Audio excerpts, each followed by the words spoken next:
नमस्कार दोस्तों, स्वागत है आपका प्रगति एमपीपीएससी के यूट्यूब चैनल पर। आज से हम मध्य प्रदेश राज्य सेवा मुख्य परीक्षा के चतुर्थ प्रश्न पत्र की शुरुआत कर रहे हैं। आज की हमारी चर्चा मुख्यतः 3 बिंदुओं पर केंद्रित है।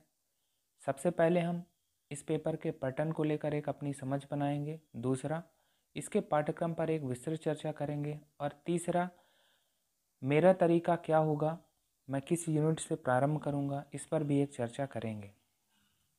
तो सबसे पहले इस पेपर के पैटर्न को लेकर हम एक अपनी सामान्य समझ विकसित करने का प्रयास करते हैं।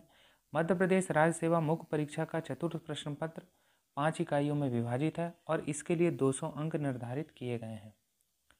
1 से 4 इकाई के लिए एक समान रूपरेखा तय की गई है। यह 160 अंकों की पूछी जाएगी।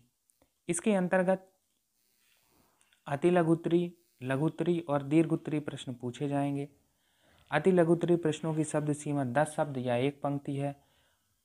लघुत्तरी प्रश्नों की शब्द सीमा 50 शब्द या 5 से 6 पंक्तियां हैं। वहीं दीर्घोत्तरी प्रश्न 200 शब्द की शब्द सीमा के साथ पूछे जाएंगे। इसमें और आगे समझते हैं।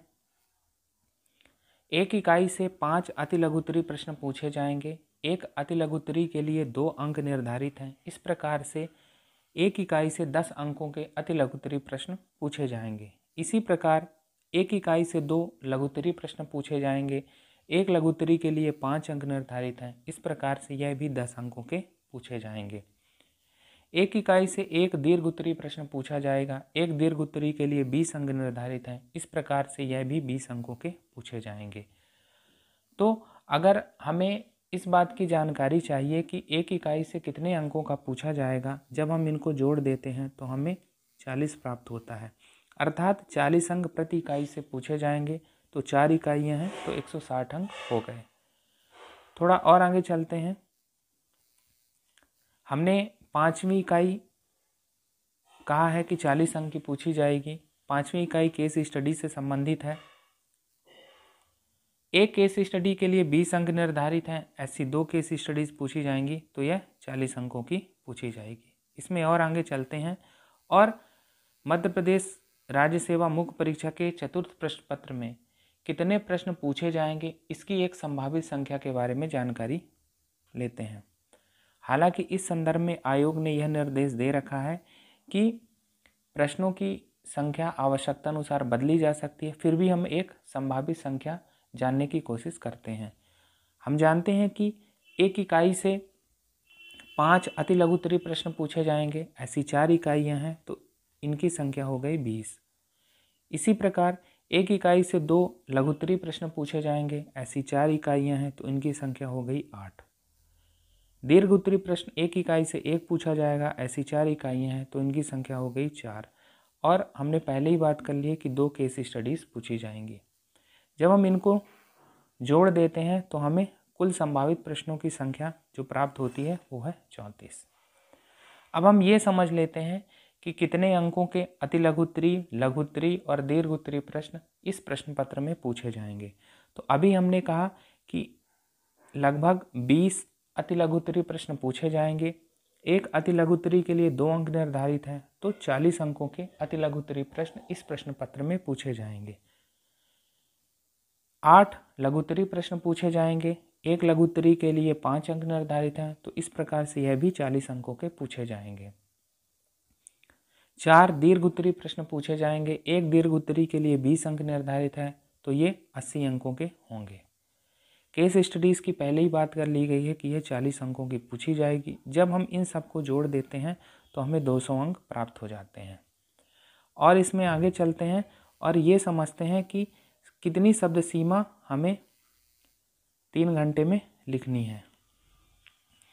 तो अति लघुत्तरी प्रश्नों के लिए शब्द सीमा 10 है और ऐसे 20 प्रश्न पूछे जाएंगे तो 200 शब्द सीमा हो गई। लघुत्तरी प्रश्न की शब्द सीमा 50 है और ऐसे 8 प्रश्न पूछे जाएंगे तो इनकी शब्द सीमा 400 हो गई। दीर्घोत्तरी प्रश्नों के लिए शब्द सीमा 200 है और ऐसे 4 प्रश्न पूछे जाएंगे तो ये 800 शब्दों के होंगे। केस स्टडीज़ के लिए एक केस स्टडी के लिए 500 शब्द सीमा तय की गई है और ऐसी 2 केस स्टडीज़ पूछी जाएंगी तो ये 1000 हो गया। जब हम इन सब को जोड़ देते हैं तो हमें 2400 शब्द प्राप्त होते हैं। इसका मतलब ये है कि हमें लगभग 3 घंटे में 2400 शब्द लिखने हैं। और इसमें आगे चलते हैं।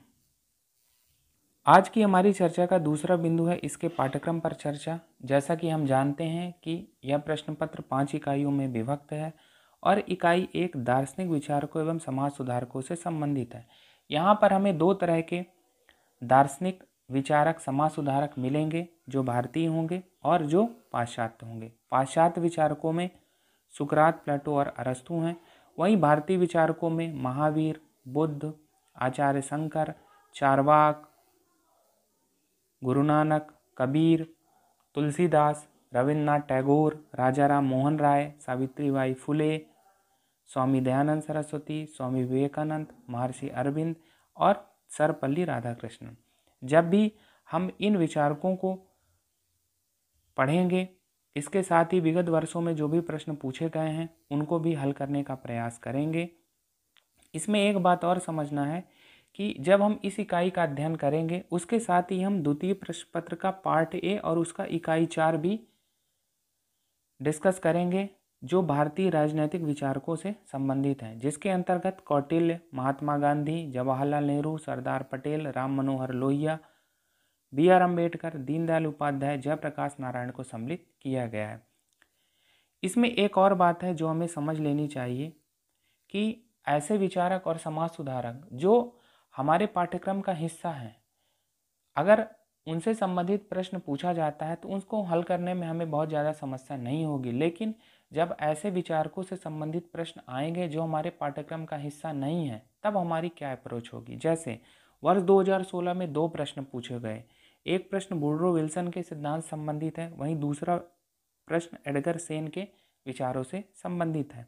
वर्ष 2018 में भी 2 प्रश्न पूछे गए, जिसके अंतर्गत ES हूपर की पंक्तियों से संबंधित प्रश्न था। हालांकि इस संबंध आप अभिक्षमता से भी लगा सकते हैं। वहीं दूसरा प्रश्न मनोवैज्ञानिक बोरिंग और लैंगफील्ड के कथन से संबंधित था। इस प्रश्न का भी संबंध आप मनोवृत्ति से लगा सकते हैं। तो कहने का तात्पर्य यही है कि जो विचारक हमारे पाठ्यक्रम का हिस्सा नहीं है, हम एग्जाम कंडीशंस में उन प्रश्नों को किस प्रकार से हल करेंगे, इस पर भी एक सामान्य समझ बनाने का प्रयास किया जाएगा। और अब हम आगे चलते हैं। इकाई 2 मनोवृत्ति, अभिक्षमता, सामयिक बुद्धि एवं व्यक्तिगत भिन्नताओं से संबंधित है। सबसे पहले हम इसमें मनोवृत्ति को देखते हैं। मनोवृत्ति के लिए एटीट्यूड शब्द का प्रयोग किया गया है। यह किसी व्यक्ति की किसी विषय के प्रति सोच या मानसिकता को दर्शाती है। जब हम इसे पढ़ेंगे तो कैब मॉडल को समझेंगे। मनोवृत्ति में ही मनोवृत्ति के प्रकार, मनोवृत्ति की विषय वस्तु, मनोवृत्ति के तत्व, इन सब को पढ़ेंगे। क्या मनोवृत्ति अर्जित होती है या जन्मजात होती है, इसके बारे में भी समझ बनाएंगे। मनोवृत्ति का निर्माण कैसे होता है, ये भी पढ़ेंगे। क्या मनोवृत्ति स्थायी होती है, इसमें परिवर्तन संभव है? अगर परिवर्तन संभव है तो प्रबोधक संप्रेषण को समझेंगे। फिर पूर्वाग्रह और विभेद को पढ़ेंगे और भारतीय संदर्भ में रूढ़िवादिता को भी समझेंगे। इसके बाद अगला जो हमारा इसी में टॉपिक है अभिक्षमता है। अभिक्षमता के लिए यहाँ पर एप्टीट्यूड शब्द का प्रयोग किया गया है। यह किसी व्यक्ति की किसी विशेष क्षेत्र में अंतर्निहित क्षमता या सामर्थ्य को दर्शाती है। क्या यह भी जन्मजात होती है या अर्जित होती है, अर्थात समुचित प्रशिक्षण व उपयुक्त वातावरण द्वारा इसे सिखाया जा सकता है। फिर इसी के अंतर्गत हम लोक सेवकों हेतु आधारभूत योग्यताएं जैसे सत्यनिष्ठा, निष्पक्षता, असमर्थकवादी, वस्तुनिष्ठता, लोक सेवा के प्रति समर्पण, समानुभूति, सहिष्णुता, कमजोर वर्गों के प्रति संवेदना या करुणा, इन सब को भी पढ़ेंगे और प्रशासन में इनकी उपयोगिता या प्रासंगिकता को भी देखेंगे। इकाई 2 का ही तीसरा भाग है जो कि सांवेगिक बुद्धि से संबंधित है। सांवेगिक बुद्धि 2 शब्दों से मिलकर बनी, संवेग और बुद्धि। संवेग का मतलब ये है कि मन व शरीर में गति उत्पन्न करने वाले भाव, जैसे खुशी, प्रेम, क्रोध, भय। ये सकारात्मक भी हो सकते हैं, नकारात्मक भी हो सकते हैं। सकारात्मक का मतलब है जिनसे सुख की प्राप्ति हो, जैसे खुशी, प्रेम। नकारात्मक से तात्पर्य है जिनसे दुख मिले, जैसे क्रोध है, भय हो गया। बुद्धि का मतलब समझ लेते हैं जो हमें उचित और अनुचित का बोध कराती है। हमें कब उचित और अनुचित का बोध होता है? जब हम विवेकशील होंगे, अर्थात सोचने या समझने का सामर्थ्य है हमारे अंदर। और यह विशेषता ही हमें पशुओं से भिन्न करती है। अगर हम समेकित रूप में सांवेगिक बुद्धि को देखें तो यह व्यक्ति की वह क्षमता है जिसके अंतर्गत वह अपने एवं दूसरों के संवेगों को देख पाता है, समझ पाता है, आकलित कर पाता है, संवेगों का प्रबंधन या नियंत्रण कर पाता है और तदनुसार वांछित अनुक्रिया कर पाता है। अब हम आगे चलते हैं, इकाई 3 में देखते हैं। इकाई 3 का जो पहला भाग है वो मानवीय आवश्यकताओं एवं अभिप्रेरणा से संबंधित है।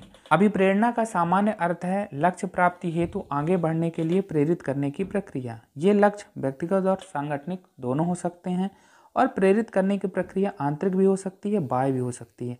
आंतरिक का मतलब है कि आप स्वप्रेरित हो जाएं। बाह्य का मतलब है कि परीक्षा के माध्यम से, दंड पुरस्कार नीति के माध्यम से आप प्रेरित हो रहे हैं। इसको एक सामान्य उदाहरण देश सेवा से समझते हैं कि आप स्वयं से प्रेरित होकर सैनिक सेवा ज्वाइन करते हैं, ये स्वप्रेरणा हो गई। दूसरा, देश के आह्वान पर सैनिक सेवा ज्वाइन करते हैं या माता पिता के सपने को पूरा करने के लिए करते हैं। इसी में हम आगे पढ़ेंगे अभिप्रेरणा की विचारधाराएं, जिसमें अब्राहम मैस्लो का आवश्यकता सोपान सिद्धांत है और हर्ज़बर्ग का द्विकारक सिद्धांत है।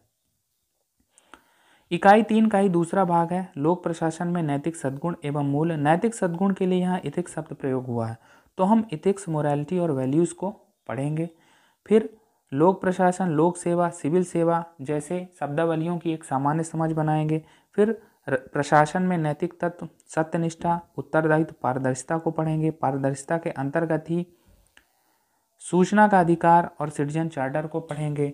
फिर अंतरात्मा, नैतिक तर्क और नैतिक दुविधा को पढ़ेंगे और लोक सेवकों की आचरण संहिता पढ़ेंगे। आचरण संहिता और नैतिक संहिता के बीच संबंध को पढ़ेंगे। इसके बाद हम इकाई 4 में चलेंगे। इकाई 4 जो कि भ्रष्टाचार से संबंधित है, भ्रष्टाचार के प्रकार एवं कारण इसमें पढ़ेंगे।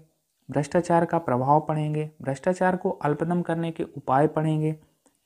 भ्रष्टाचार को अल्पदम करने में समाज, सूचना तंत्र, परिवार और व्हिसिल ब्लोअर की क्या भूमिका है, इसे पढ़ेंगे।